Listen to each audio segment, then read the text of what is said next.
ఓం గురుభ్యో నమ. ఇక్కడ ఉన్నటువంటి చిత్రాన్ని గమనించినట్లయితే ఒక మహారాజు రథసారథి, అతని గుర్రాలు, అశ్వమేధ యాగాలు ఇంకా వేరే సంథింగ్ ఉండొచ్చు.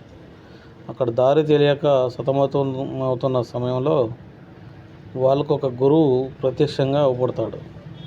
ఆ గురువును చూసి వాళ్ళు సంతోషించి ఈ విధంగా అనుకున్నారు. ఏ విధంగా?